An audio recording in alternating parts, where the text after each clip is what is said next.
रात का अंधेरा छाया हुआ था। मैं दबे कदमों अपनी जगह से उठी और बिना कुछ आवाज़ किए सहन से गुजरते हुए अपने कमरे में चली गई। कमरे में आकर मैंने सुख का सांस लिया, मगर घबराहट के मारे मेरे हाथ पैर फूल रहे थे और दिल की धड़कन बहुत तेज़ हो रही थी। मैं उस वक्त कोई फैसला नहीं कर पा रही थी। जो कुछ मैं करने जा रही हूँ वे सही है या गलत, बस मुझे इस बात से जान छुड़ानी थी और अपने ऊपर जुल्म को रोकना था। मैं जानती थी जो कुछ भी मैं कर चुकी हूँ उसकी सज़ा तो मुझे हर हाल में भुगतनी है, लेकिन मैं दिन रात अपने किए की माफ़ी मांग रही थी और मेरे अपनों ने मुझसे नाता तोड़कर मुझे मेरे किए की सज़ा भी दे दी थी। अब जो सज़ा मैं भुगत रही थी वह जाने किस गुनाह की सज़ा थी। जाने किस लम्हे मुझे ये बद्दुआ लगी थी कि मैं सारी ज़िंदगी अकेली ही रहूँ, और अब मैं अपनी ज़िंदगी में बहुत ज़्यादा अकेली हो गई थी। लेकिन अब तो मुझे उसका कोई हल निकालना ही था, इसलिए दबे पाँव से मैं रात के अंधेरे में इस मुसीबत का हल निकालने ही जा रही थी। अगर किसी को भनक भी पड़ जाती कि मैं रात के अंधेरे में घर से बाहर निकली हूँ तो वो मेरी हड्डियाँ पसलियाँ एक कर दी जाती, लेकिन मैंने ये जोखिम भी उठा लिया था। कमरे में आकर मैं तेज़ी से काले रंग की चादर अलमारी से निकाली और जिससे रात को कोई मुझे देख न सके। मैं घर का पिछला दरवाज़ा आहिस्ता से खोलने लगी और दरवाज़ा इस तरीके से बंद किया कि वे बंद ना हो और देखने वालों को खुला हुआ ना लगे। गली में एक औरत खड़ी मेरी इंतज़ार कर रही थी। मेरा नाम मरियम है। शादी के बाद मेरी ज़िंदगी ऐसी गुजरेगी मैंने कभी सोचा नहीं था। शादी से पहले मैं अपने घर की लाडली थी। दुख और परेशानी क्या होती है इस चीज़ से मुझे कुछ भी कभी भी सामना नहीं हुआ था। मेरे 2 भाई थे और दोनों ही शादीशुदा थे। दोनों ही अपनी ज़िंदगियों में खुश और बिजी थे, लेकिन मुझे जैसे एक पल का चैन महसूस नहीं होता था। दोनों भाभियों बीवी बनकर आई थी तो भाइयों की सारी तवज्जो वही बन गई थी। जो भाई मेरी फिक्र नहीं करते थे उनका मुझ पर ध्यान ही नहीं रहा था। वे हमेशा अपनी बीवियों में ही लगे रहते थे कि उन्हें क्या चाहिए क्या नहीं, लेकिन उनकी बहन को जो चाहिए उन्हें इस बात की फिक्र ही नहीं थी। इसी वजह से मुझे अपनी भाभियों से भी नफरत होने लगी थी। बात बात पर मैं उन दोनों की बेइज्जती करनी शुरू कर देती थी और इस समय मेरी अम्मी मेरा पूरा साथ दे रही थी। उनके लाड और प्यार ने मुझे इस हद तक बिगाड़ कर रख दिया था कि मुझ में अब छोटे बड़े की तमीज़ भी खत्म हो गई थी। जो मैं चाहती थी मैं वही करती थी, जो भी मुंह में आता सामने वाले को बोल दिया करती थी और इस बात का ज़रा सा इल्म न करती थी कि सामने वालों की नज़रों में मेरी हैसियत क्या रह जाएगी। मैं तो बस अपनी अम्मी की शय पर दोनों भाभियों को उल्टी सीधी बातें सुना देती थी। दोनों भाभी अब मुझसे जलने लगी थी और इस घर से निकलने के लिए जतन करने लगी थी। दोनों भाई भी अपनी बीवियों के खाने में आकर मेरा रिश्ता तलाश करने लगे थे, क्योंकि मैं उन दोनों का घर में रहकर बहुत जीना हराम कर रखा था। जब भाइयों ने मेरे रिश्ते की तलाश शुरू करी तो मैंने घर में हंगामा शुरू कर दिया था, क्योंकि मैं शादी नहीं करना चाहती थी। लेकिन इस बार तो दोनों भाइयों ने भी ठान रखा था कि वे मुझे मेरे घर का ही करके छोड़ेंगे। उन लोगों ने अम्मी को समझा बुझा कर उन्हें भी अपनी तरफ कर लिया था। अब अम्मी भी मुझे समझाने लगती कि एक दिन तो तुम्हें अपने घर का होना ही है। मुझे ये डर था कि मेरे इस घर से दाना पानी उठ जाएगा, क्योंकि मैं दोनों भाभियों का अपने इशारे पर चलाना चाह रही थी और वे दोनों भी अम्मी की वजह से मुझे कुछ नहीं कह पाती थी। यही वजह थी कि मैं दिन पर दिन शेरनी होती जा रही थी।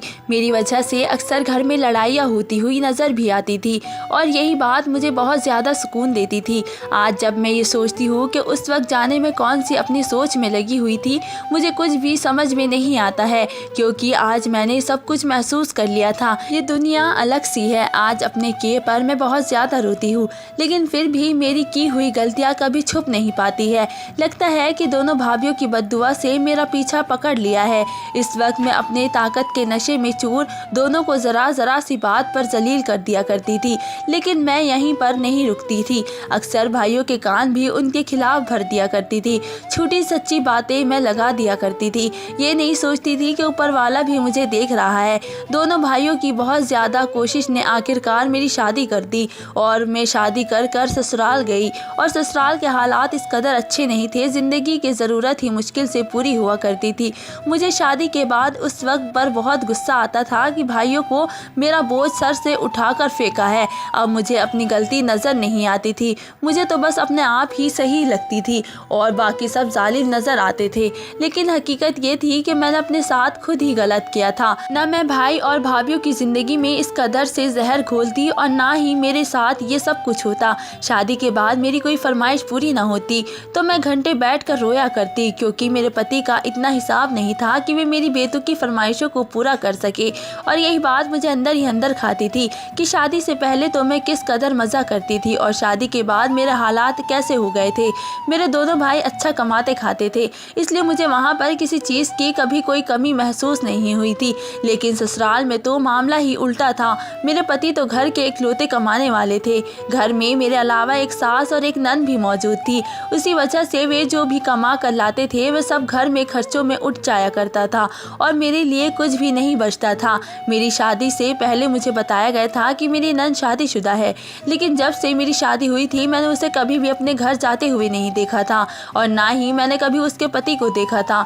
मैं अक्सर अपने पति से अपने नंद की शादी के बारे में पूछती और ये भी पूछती थी कि वे यहाँ पर क्यों रहती है, तो वे कुछ नहीं बोलते थे और ना ही इस बारे में मुझे बताते थे।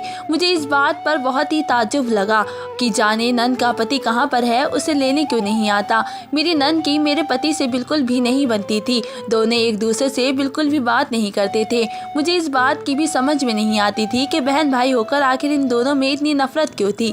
मेरी नंद मेरे सामने तो ठीक तरीके से रह रही थी, लेकिन मेरे पति से उसका हमेशा मुँह बना रहता था। मेरे पति काफ़ी टाइम से बाहर के देश जाने की तवज्जो में लगे रहते थे और एक दिन वे खुशी खुशी घर पर आए और सबको ये खबर सुनाई कि उन्हें कतर की नौकरी मिल गई है और उनका वीज़ा भी आ गया है। ये सुनकर तो पूरे घर में खुशी की लहर दौड़ गई थी। मैं भी खुश थी कि चलो अब सुकून के कुछ पल हमारे घर पर नजर आएंगे और हालात भी अच्छे हो जाएंगे। कुछ वक्त के बाद पति नौकरी की वजह से कतर चले गए थे और पीछे मैं उनकी अम्मी और बहन के साथ तन्हा रह गई थी। कुछ वक्त के बाद मैं अपने मायके जाने की ख्वाहिश की जाहिर की तो सास ने मुझे बहुत ही खुशी से इजाज़त दे दी थी। जब मैं अपने भाई के घर पर आई थी तो यहाँ पर एक कयामत मेरा इंतज़ार कर रही थी। दोनों भाइयों ने घर बेच दिया था और घर के पैसों से अपने लिए अपने अपने इलाकों में फ्लैट खरीद दिए थे। दोनों भाइयों ने मुझे देखते ही मुंह बना लिया था। भाइयों को सलाम किया तो वे भी मुझसे मुंह फेर लिया और उठकर चले गए। मैं समझ गई थी कि मैं जो कुछ यहाँ पर कर चुकी थी उसके बाद मेरी इस घर में कोई भी जगह नहीं है। मुझे उस लम्हे शिद्दत से अपनी गलतियों का एहसास हुआ और अपनी अम्मी पर गुस्सा भी आया। जब मैं अपनी भाभीियों के साथ गलत कर रही थी तो वे मुझे क्यों नहीं रोकती थी, बल्कि इस मामले में मुझे और ज़्यादा शेर देती थी। और आज वही भाभियाँ मेरी शक्ल देखना गवारा नहीं समझ रही थी। भाइयों को लगा कि मैं उनसे अपने हिस्से का सवाल करूँगी। उन्होंने मुझे मुंह न लगाया और मेरे देखते ही देखते हमारे घर का बंटवारा हो गया। जितने टाइम मैं अपनी अम्मी के साथ घर रही, एक अजनबी और एक मेहमान की हैसियत से रही थी। भाभियों ने मुझे पानी तक नहीं पूछा था, बल्कि मैं उनसे कोई बात करने की कोशिश करती तो मुझे आगे से जवाब नहीं मिलता था। अब इस घर में मेरी वे इज्जत नहीं रही थी जो शादी से पहले हुआ करती थी। मुझे बिल्कुल दूध से मक्खी की तरह निकाल कर फेंक दिया गया था। शायद मैं शादी से पहले जितना उन लोगों को जीना हराम कर चुकी थी, वे अब मेरी शक्ल भी देखना गवारा नहीं कर रहे थे और मुझे मुश्किल ही अपने घर पर बर्दाश्त कर रहे थे। अब मेरी अम्मी भी दोनों अपनी बहू के साइड हो गई थी। मैं खामोशी से अपने घर का बदलता हुआ नक्शा देख रही थी, लेकिन कुछ भी बोल नहीं पा रही थी क्योंकि अब मेरे हाथ में कुछ नहीं था। घर की सारी डोर भाभियों के हाथ में आ चुकी थी। मैं दुखी दिल से वापस अपने ससुराल आ गई थी क्योंकि वहाँ पर अब मेरी कोई जगह नहीं थी। हम लोग जिस घर में रहते थे वह घर किराए का था। मेरे पति के जाने के कुछ टाइम बाद मकान मालिक ने हमें घर खाली करने का हुक्म दे दिया था। मेरी सास ने दूसरा घर किराए का पर तलाश करना शुरू कर दिया।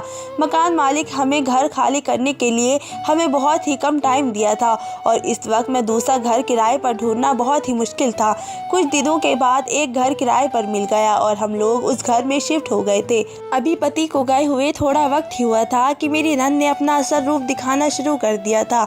अब मुझे बात बात पर रोकने टोकने लगी और कभी घर के काम करते हुए कुछ गलतियां हो जाती तो मुझे डांटती रहती थी।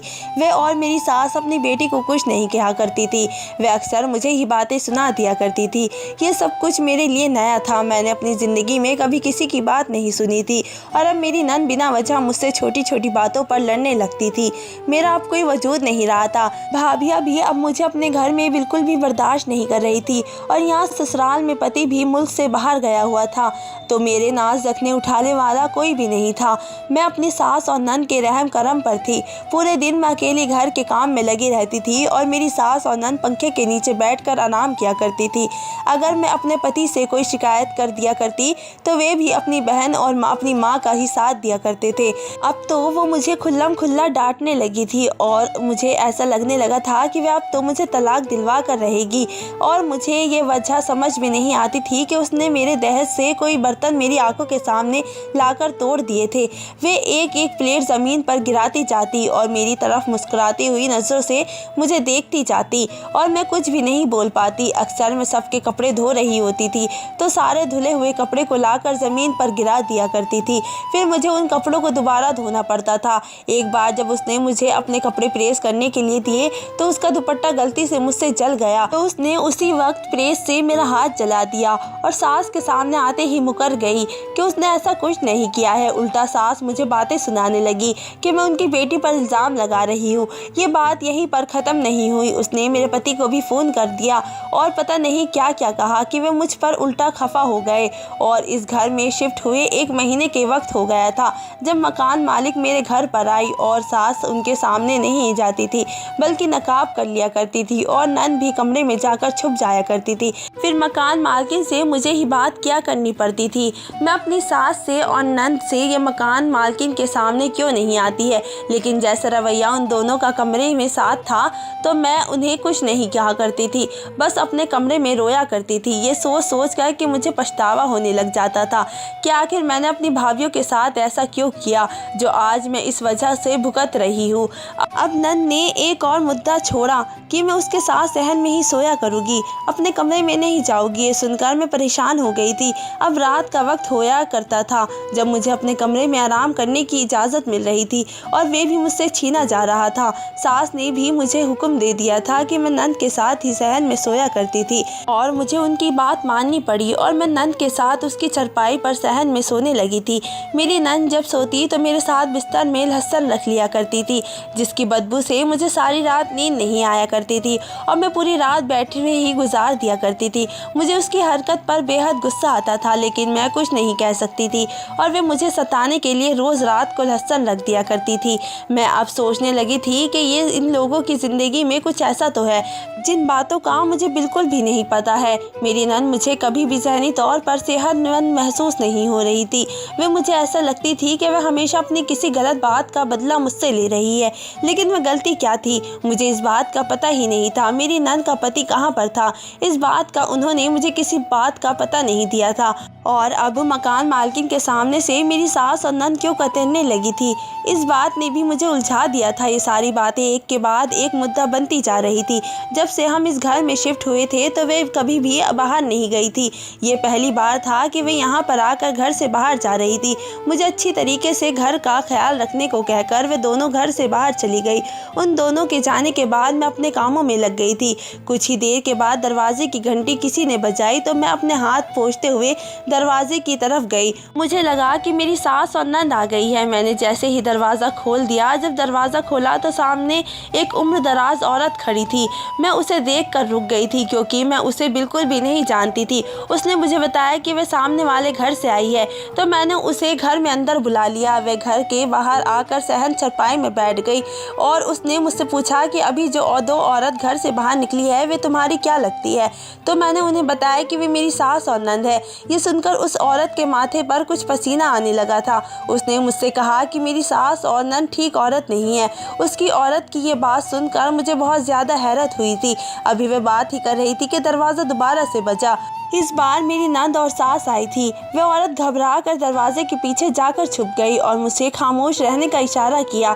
जब मेरी सास और नंद कमरे में चली गई तो वह दरवाजे के पीछे से निकली और मुझे रात को मिलने के लिए कहा। फिर तेज़ी से घर से चली गई तो मैं रात होने का इंतज़ार किया और दबे कदमों से उस औरत से मिलने चली गई।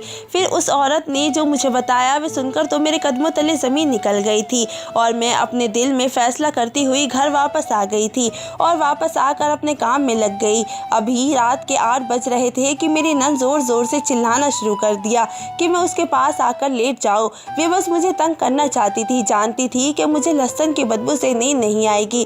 मैं भी खामोशी से आकर लेट गई।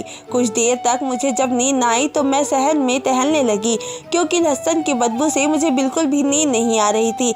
इतने में दरवाजे की घंटी किसी ने खटखटाई और मैंने जाकर देखा तो मकान मालकिन दरवाजे पर खड़ी थी। आज मैं उसे अंदर लेकर आ गई थी। मेरी नंद बेखबर सो रही थी और सास अपने कमरे में थी। जब मकान मालकिन अंदर घर में आई और उसकी नज़र मेरी नंद पर पड़ी तो ऐसे कयामत टूट पड़ी थी कि वह बिखरे हुए शेर की तरह मेरी नंद की तरफ लपकी और उसे पूरे तरीके से उठा दिया। मेरी नंद नींद से घबरा कर उठी और मकान मालकिन को देखकर उसके होश उड़ गए और भागकर अंदर कमरे में चली गई जहाँ मेरी सास बैठी हुई थी। जब मेरी सास ने मेरी ननद को ऐसे देखा तो वे भी घबरा गई। मकान मालकिन मेरी ननद के पीछे उस कमरे में पहुंच गई तो मेरी सास भी मकान मालकिन को देखकर परेशान हो गई थी। मकान मालकिन ने पूरे घर में शोर उठा दिया था और चीख चीख कर उस घर से निकालने को लिए कहती थी। मेरी सास ने मकान मालकिन के सामने हाथ जोड़ दिए और कहा कि उनका बेटा कतर से आ जाए तो वे इस घर को छोड़कर चली जाएगी, अभी हमें घर से ना निकाला जाए। मकान मालकिन ये कहते हुए पैर पटक कर वहाँ से चली गई। असल में हकीकत ये थी कि मेरी नंद उस मकान मालकिन की पत्नी की दूसरी बीवी थी। मेरी नंद ने उसके पति को फंसाकर उससे शादी कर ली थी, लेकिन मेरी नंद अपनी अजीब और गरीब फितरत की वजह से उसे भी ज़्यादा दिन बर्दाश्त नहीं कर पा रही थी। वह शख्स पहले से शादीशुदा था और उसके 4 बच्चे भी थे, लेकिन मेरी नंद पर उस वक्त प्यार का भूत सवार था। उस शख्स की पहली बीवी को जब अपनी दूसरी बीवी के बारे में पता चला तो उसने एक क़यामत खड़ी कर दी थी और घर छोड़कर चली गई थी और अपने बच्चे भी साथ ले गई थी। इस तरह मेरी नंद उस औरत के घर पर बहुत ही ऐश से रहने लगी थी। लेकिन कुछ टाइम बाद मेरी नंद की लालची फितरत जाग गई और एक दिन वह अलमारी में घुसी हुई थी और वे उस वक्त उस औरत के जेवर मिले। मेरी नंद तो पहले ही अपने पति से तंग आई थी और उसके साथ नहीं रहना चाहती थी। फिर बस उसने वे सारे जेवर समेटे और उस घर में जो पैसा रखा हुआ था और वे घर लेकर आ गई और अपने पति से तलाक लेने का मुकदमा कर दिया था। जब मेरे पति को ये सब कुछ मालूम हुआ तो उसने मेरी सास और नंद को बहुत ज़्यादा समझाया, लेकिन उस वक्त दोनों की आंखों पर लालच की पट्टी बनी हुई थी। मेरी नंद ने उस आदमी से तलाक लेकर घर पर बैठ गई और इस तरह उसकी पहली बीवी वापस आ गई। उसने वापस आकर अपने जेवर न पाए तो उसने मेरी नंद को मुकदमा कर दिया और इस तरह मेरी सास और पति को अपना वे घर रातों रात खाली करना पड़ा और तब से अब तक वे किराए के घर में मारी मारी फिर रही थी। मेरी नंद को कुछ टाइम बाद उसे अपनी गलती का एहसास हुआ तो उसने लालच क्यों किया, अपने पति से तलाक क्यों ले ली थी। फिर जब उसके भाई की शादी हुई तो वह हसरत की आग में जल रही थी। मेरे पति भी अपनी बहन को इन रवैयों का पता था, इस वजह से उससे बात करना पसंद नहीं करते थे और जब मकान मालिक ने घर खाली करने के लिए कहा था तो मेरी सास ने ही घर किसी और के सहारे किराए पर लिया था। लेकिन वे नहीं जानती थी कि इस घर में मालकिन उनकी बेटी उनके पति की पहली बीवी है, जिसके जेवर चुरा कर वे भागी हुई थी। मैंने अपने पति को फ़ोन पर सारी बात बताई। वे इस कदर परेशान हुए कि वे अगले दिन टिकट करवा कर घर वापस आ गए थे। उन्होंने आते ही मेरी सास और नंद पर चीखना शुरू कर दिया था और मेरी सास से ज़बरदस्ती वे सारे जेवर निकलवा कर उस औरत को वापस देकर आ गए थे। इस तरीके से वे हमें अपने पुराने घर लेकर आ गए थे। ज़िंदगी में पहली बार मेरे पति ने अपनी माँ के सामने गलत का साथ नहीं दिया था, वरना वे हमेशा अपनी माँ की वजह से ही चुप हो जाया करते थे। मेरे पति मेरी नंद की शादी करना चाहते थे, लेकिन मेरी नंद कभी भी शादी नहीं करना चाहती थी, इसलिए उसने साफ इनकार कर दिया था। अब मेरी नंद मेरे साथ बदतमीजी करनी थोड़ी कम कर दी थी, लेकिन जब उसे दौरा पड़ता तो वे मुझसे बहुत ज़्यादा बदतमीजी से पेश आती थी। लेकिन मैं उसे कुछ नहीं कहती थी, क्योंकि मैं जानती थी जो कुछ मैंने अपने घर में कर चुकी हूँ वही अब मेरे साथ हो रहा है। मेरे पति ने मुझे इस मुसीबत से निकाला और खुद दोबारा बाहर के देश में चले गए। तो दोस्तों, आपको मेरी कहानी कैसी लगी मुझे कमेंट करके ज़रूर बताएं और प्लीज़ मेरे चैनल को सब्सक्राइब भी कर ले। धन्यवाद दोस्तों।